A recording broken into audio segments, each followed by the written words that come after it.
Letting go is often described as a relief. People imagine it as a release, a freedom, a lightness. But many people discover something different. After letting go, life feels quieter. Not peaceful in a dramatic way, not joyful, not empty either. Just quieter. The noise that once filled the day recedes. The internal commentary softens. The urgency fades. And while this quiet is not painful, it can feel unfamiliar enough to be unsettling. People begin to wonder if something is missing. To understand why life feels quieter after you let go, it helps to understand what was making it loud in the first place. For much of life, attention is held together by tension.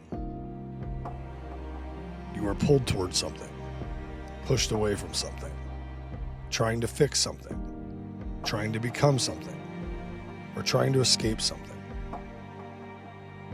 This tension generates noise, internal dialogue, mental rehearsal, self-justification, anticipation, regret. When you let go, tension dissolves. And when tension dissolves, noise has nothing to sustain it. Letting go does not mean giving up. It means releasing the internal grip that kept certain thoughts, outcomes, or identities in constant rotation. Earlier in life, the mind stays busy because it believes it has to. It believes vigilance prevents loss, that planning ensures safety, that rumination produces control, that staying mentally engaged keeps things from falling apart. Letting go interrupts this belief. You realize that much of the mental activity was not protective, it was habitual. When the habit stops, quiet emerges. Quiet is not something people are trained to experience comfortably. Quiet feels unproductive, undefined, unclaimed. So when life grows quieter, people often misinterpret it as emptiness. But emptiness implies lack. What is actually happening is subtraction. Another reason life feels quieter after letting go is that emotional amplification decreases. Earlier emotional life is often amplified by attachment. Attachment to outcomes. Attachment to being right. Attachment to being seen, being needed. Attachment to maintaining a certain story about yourself. These attachments intensify experience. They make highs higher. They make lows louder. They make neutral moments rare. Letting go softens attachment. Without attachment, emotions still occur, but they do not echo as loudly. There is less internal reverberation. This reduction in emotional volume can feel like something has been lost. In reality, something has stopped shouting. Another factor is that letting go reduces internal negotiation. Before letting go, much of mental energy is spent bargaining. If I do this, then maybe that. If I hold on a little longer, maybe things will change. If I explain myself better, maybe they'll understand. If I push harder, maybe it will finally work. Negotiation is noisy. When you let go, the negotiation ends. Not because a resolution was reached, but because the conversation is no longer necessary.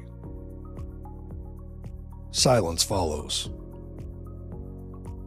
This silence can feel strange if you were accustomed to constant internal debate. Another reason life feels quieter is that identity loosens. Much of psychological noise comes from maintaining identity. Who you are not, how you are perceived, how you compare, how you explain yourself. Letting go reduces the need to constantly reinforce identity. You stop narrating yourself internally. You stop checking how you appear. You stop preemptively defending your position. Without identity maintenance, mental activity drops. This is not loss of self. It is loss of performance. Performance creates noise. Presence does not. Another aspect of quiet after letting go is the reduction of imagined futures. Earlier in life, the future occupies significant mental space. What might happen? What should happen? What must happen? The future acts as a source of simulation. Letting go reduces this projection. You stop leaning forward mentally. You spend more time where you are. Without future-oriented pressure, the present feels simpler, less crowded. This simplicity can feel underwhelming at first. People are accustomed to anticipation as a form of engagement. When anticipation fades, they assume something is wrong. In reality, something is complete. Another reason quiet emerges is that conflict loses its grip. Earlier, attention is often anchored by disagreement, arguments, resentments, unfinished conversations, unspoken corrections. These mental loops create ongoing stimulation. Letting go dissolves many of them. You stop rehearsing conversations you will never have. You stop replaying moments that no longer matter. You stop preparing defenses for situations that are not coming. Without conflict rehearsal, mental space opens. Space feels quiet. This quiet is not absence. It is availability. Another factor is that letting go changes how you relate to meaning. Earlier meaning is often imposed through goals, through roles, through expectations. Meaning is loud because it is constantly asserted. After letting go, meaning becomes emergent. It appears gradually, without declaration, without urgency. Emergent meaning does not demand attention. It reveals itself over time. This slower pace can feel anticlimactic. People expect letting go to produce clarity immediately. Instead, it produces openness. Openness is quieter than clarity. Another reason life feels quieter is that self-monitoring decreases. Before letting go, you watch yourself constantly. Am I doing enough? Am I falling behind? Am I improving? Am I being productive? Self-monitoring creates internal chatter. Letting go reduces this surveillance. You trust yourself more, or you simply stop interrogating yourself. Without constant evaluation, the mind settles. This settling can feel unfamiliar if self-monitoring was a primary mode of engagement. Another overlooked aspect is that letting go reduces stimulation seeking. Earlier, stimulation compensates for internal discomfort. Noise fills space. Busyness prevents reflection. Engagement distracts from unease. When discomfort is no longer avoided, stimulation becomes optional. Optional stimulation feels quieter than compulsive stimulation. People sometimes mistake this for loss of interest in life. In reality, it is loss of dependence on distraction. Quiet also emerges because letting go simplifies decision-making. Earlier decisions are weighed down by imagined consequences. What will this say about me? What will happen if I choose wrong? How will this affect everything else? Letting go reduces the perceived stakes.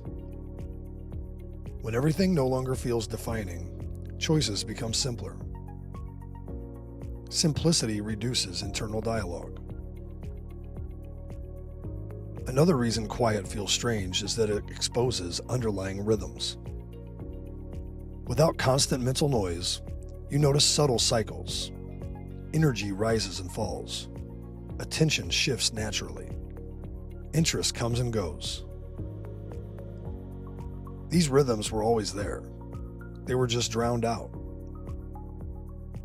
Quiet allows them to surface. At first, this feels passive. Eventually, it feels grounded. People sometimes attempt to fill the quiet prematurely. They add new goals, new problems, new identities, new distractions. This restores noise temporarily, but it often reintroduces the very tension they just released. Quiet is not asking to be filled. It is asking to be inhabited. Another important point is that quiet after letting go is not permanent stillness. It is a baseline. From this baseline, engagement still happens. Emotion still happens. Connection still happens. But they arise and recede naturally, without being forced, without being sustained by tension.